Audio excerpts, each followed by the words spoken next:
brought to you by ITEL.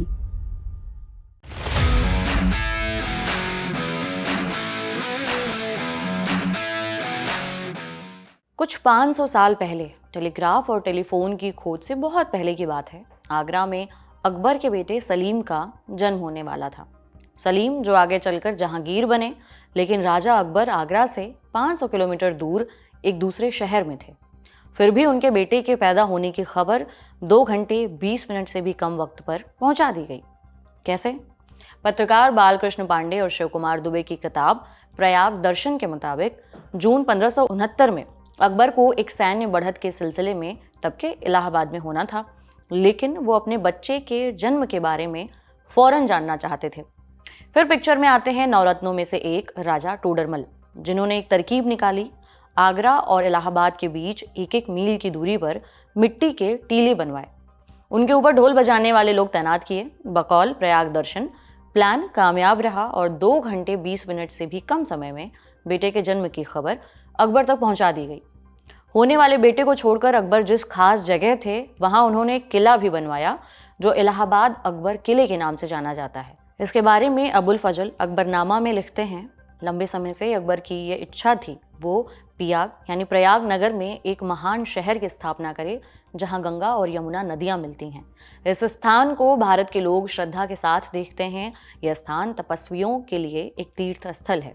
Akbar यहीं एक किला बनवाना चाहते थे। 500 साल पहले अकबर हों, 1400 साल पहले हुएन त्सांग हो, अमेरिकी लेखक या ब्रिटिश पत्रकार, सदियों पहले से प्रयाग और कुंभ इन सभी के लिए अनोखे अनुभवों वाली जगह रही है।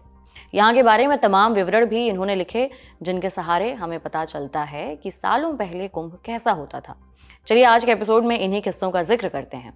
नमस्कार, मेरा नाम उपासना है और आप देख रहे हैं ऐतिहासिक किस्से कहानियों से जुड़ा हमारा रोजाना का कार्यक्रम तारीख, जिसमें आज कहानी सदियों पहले के कुंभ की। 200 साल पहले कैसा था कुंभ?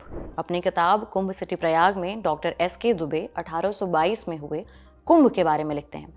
वो बताते हैं 19वीं सदी के फारसी स्कॉलर बहादुर सिंह भटनागर के मुताबिक 1822 का कुंभ इतना जीवंत नहीं था जितना आज होता है। 1840 में यादगारे बहादुरी नाम की किताब में वो लिखते हैं, 1822 के कुंभ के दौरान गंगा और यमुना बेल्ट का इलाका वीरान सा था। चारों तरफ उबड़ खाबड़ रेत का मैदान था। वहीं आने वाले साधु संतों की संख्या में भी कमी थी, क्योंकि उस वक्त कुंभ की यात्रा कठिन होती थी। मेले में बुनियादी सुविधाओं का अभाव था। वहीं फिरंगी जमहूरियत यानी ब्रिटिश सरकार मेले में आने वाले लोगों से तीर्थ यात्रा कर यानी टैक्स भी लेती थी, वो भी 1 रुपये 4 आने का भारी कर। 200 साल पहले 1 रुपये 4 आने टैक्स की कीमत आप समझ सकते हैं। बकौल भटनागर ये टैक्स आम तीर्थ यात्रियों के लिए बहुत ज़्यादा था। उन दिनों 1 रुपये में 1 महीने का राशन आ जाया करता था। वहीं बिना टैक्स दिए किसी को संगम में डुबकी लगाने की इजाज़त तक नहीं दी जाती थी। टैक्स तो खूब लिया जाता था, पर उस वक्त व्यवस्था कोई नहीं दी जाती थी। ना कोई सड़क, ना लाइट, टॉयलेट और ना ही पानी का इंतज़ाम। कोई व्यवस्था नहीं थी। व्यवस्था रहती थी तो बस कुछ खास जगहों पर पुलिस वालों की, जो बस टैक्स लेने और कानून व्यवस्था बनाए रखने के लिए रहते थे। इसके साथ ही अखाड़ों का छोटा सा कस्बा बसता था। कुछ दुकानें भी रहती थीं, जिनमें रोज़मर्रा का सामान, पीतल के बर्तन, धार्मिक किताबें बिकती थीं। नौटंकियों का आयोजन भी किया जाता था, जिनमें महाभारत, रामायण और रामचरितमानस का मंचन होता था। उन दिनों के कल्पवास के बारे में भी भटनागर बताते हैं। उनके मुताबिक काफ़ी सारे साधु भगवा और श्वेत वस्त्रों में नजर आते थे। उनके साथ तमाम शिष्य भी रहते थे। लंबी दाढ़ी और कमंडल लिए साधु या तो पूजा में लीन नजर आते थे या फिर मंत्रों का उच्चारण करते। शास्त्रार्थ भी किया जाता था। ये सब आदि शंकराचार्य के बनाए 7 अखाड़ों में किया जाता था। तीर्थयात्री, तीर्थ पुरोहित और पंडों की मदद से संगम में डुबकी लगाते नजर आते थे। गरीबों को दान भी दिया जाता था।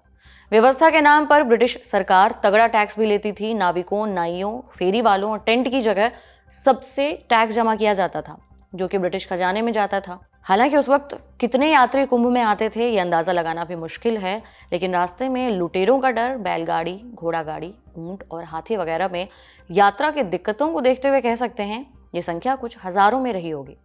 जो लोग पैदल आते थे उनके हाथों में ज़रूरी सामान, कपड़े, बर्तन, खाने पीने की चीज़ें रहती थीं। ज़्यादातर दूर से आने वाले यात्री बूढ़े होते थे। संगम के बारे में भी वो बताते हैं। स्कॉलर के मुताबिक गंग और जमन यानी गंगा और जमुना अपना रास्ता बदलती रहती थीं। इनकी लंबाई, चौड़ाई और गहराई एक जैसी नहीं रही। त्रिवेणी संगम अरैल या झूसी या किले के पास कहीं था।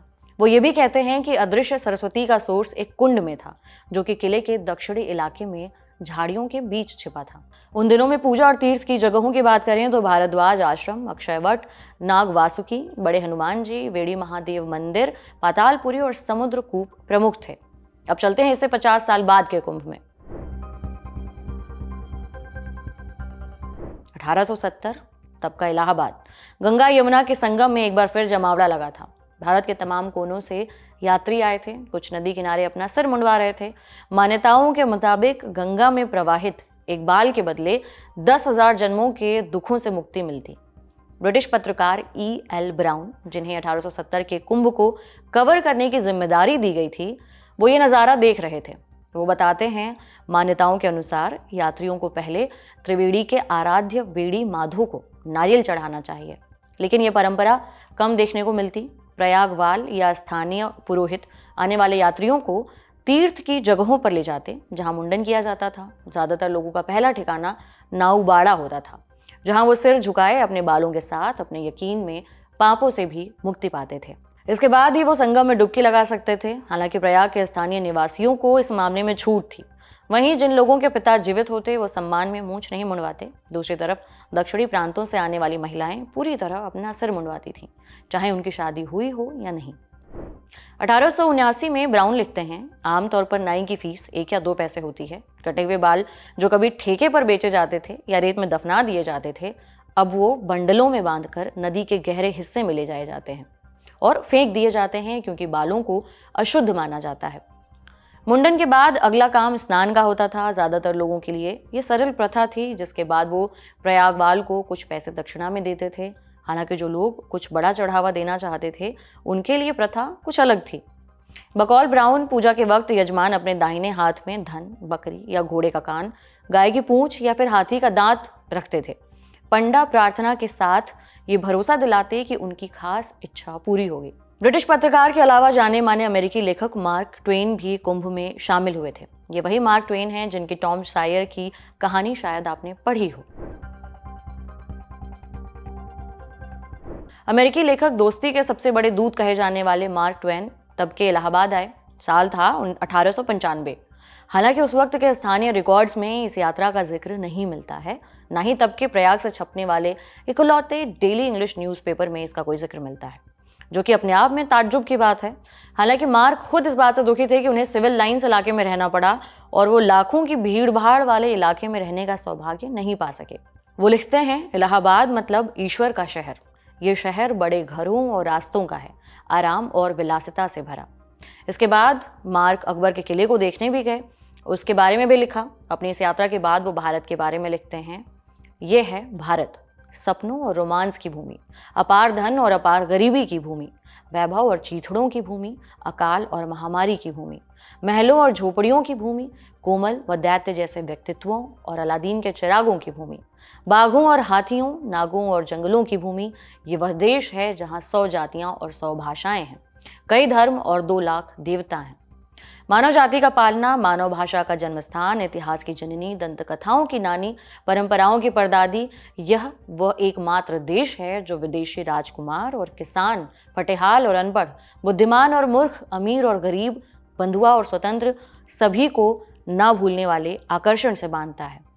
यह वह भूमि है जिसे सभी लोग देखना चाहते हैं। एक बार देख लेने पर केवल एक झलक के लिए संसार के बाकी सभी दृश्यों को छोड़ने के लिए तैयार हो जाते हैं। कुंभ और भारत की परंपराएं किसी कल्पना से कम नहीं हैं। इन्हें मार्क ट्वेन के ही शब्दों में कहें तो सच कल्पना से भी अजीब होता है, लेकिन इसलिए क्योंकि कल्पना संभावनाओं के बंधन में रहने को मजबूर है, सच नहीं। Truth is stranger than fiction, but it is because fiction is obliged to stick to possibilities truth isn't. आज की तारीख में इतना ही। इसे लिखा है हमारे साथी राज विक्रम ने। फिर मिलेंगे, तब तक अपना ख्याल रखिए और देखते रहिए द लल्लन टॉप। शुक्रिया। अच्छा, जाते जाते एक जरूरी सूचना, द लल्लन टॉप पर 26 जनवरी से शुरू हो रहा है विशुद्ध मिडिल क्लास बकैती का सस्ता सुंदर काम चलाऊ शो, जिसका नाम है मध्यम वर्गीय। हर रविवार दोपहर 1 बजे आने वाले इस शो में होंगी मिडिल क्लास के आचार विचार जुगाड़, जिम्मेदारी रिश्तेदारी के साथ चालाकियों, नादानियों, परेशानियों की बातें। आपके मजे का प्रबंध खास है, क्योंकि मिडिल क्लास में क्लास है। शुक्रिया।